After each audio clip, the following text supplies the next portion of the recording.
ଜୀବନ ବଦଳାଇ ଦେବା ଭଳି ଶ୍ରୀକୃଷ୍ଣଙ୍କ ଉପଦେଶ। ବନ୍ଧୁଗଣ, ଆପଣ ଜାଣିଛନ୍ତି କି ଜୀବନ ସବୁବେଳେ ସହଜ ହୋଇନଥାଏ। କେବେ ସମୟ ଆମ ପକ୍ଷରେ ଥାଏ ତ କେବେ ଆମକୁ ପରୀକ୍ଷା କରେ।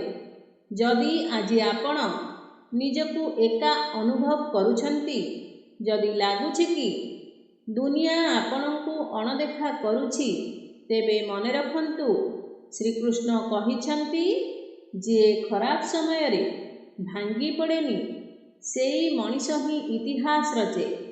ଆଜିର ଏହି 5 ମିନିଟ୍ ଆପଣଙ୍କ ଚିନ୍ତାଧାରା ବଦଳାଇ ଦେବ।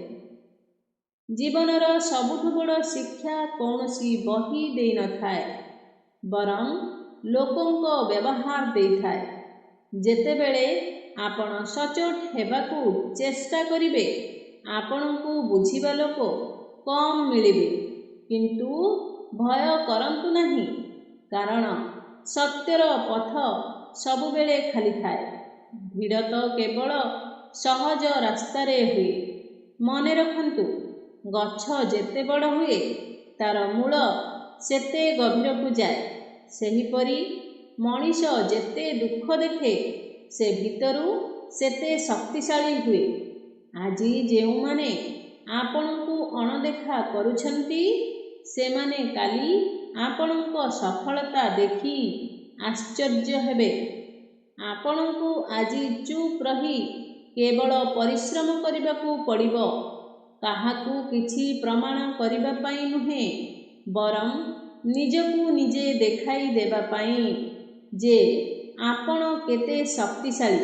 ହାରିଗଲେ ମଧ୍ୟ ଚେଷ୍ଟା ବନ୍ଦ କରନ୍ତୁ ନାହିଁ, କାରଣ ମନେ ରଖନ୍ତୁ, ପାଣିର ଛୋଟ ଛୋଟ ଟୋପା ମଧ୍ୟ ଦିନେ ପାହାଡ଼କୁ କାଟିଦିଏ। ଜୀବନରେ ଧୀରେ ଚାଲନ୍ତୁ ପଛେ, କିନ୍ତୁ କେବେ ଅଟକି ଯାଆନ୍ତୁ ନାହିଁ। ଯିଏ ନିରନ୍ତର ଚାଲୁଥାଏ, ସେ ହିଁ ଦିନେ ଗନ୍ତବ୍ୟସ୍ଥଳରେ ପହଞ୍ଚେ। ଶେଷରେ ଏତିକି କହିବି, ଆପଣଙ୍କ ସମୟ ଆସିବ। କେବଳ ନିଜ ଉପରେ ବିଶ୍ୱାସ ରଖନ୍ତୁ ଏବଂ କର୍ମ କରି ଚାଲନ୍ତୁ। ଚୁପ୍ ରହି କାମ କରନ୍ତୁ।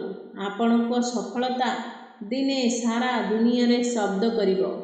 ଯଦି ଏହି ଭିଡ଼ିଓଟି ଆପଣଙ୍କୁ ଟିକେ ବି ଶାନ୍ତି ଦେଇଛି କିମ୍ବା ଶକ୍ତି ଦେଇଛି, ତେବେ କମେଣ୍ଟରେ ଜୟ ଶ୍ରୀକୃଷ୍ଣ ନିଶ୍ଚୟ ଲେଖନ୍ତୁ ଏବଂ ନିଜ ପ୍ରିୟଜନଙ୍କ ସହ ଏହାକୁ ସେୟାର କରନ୍ତୁ।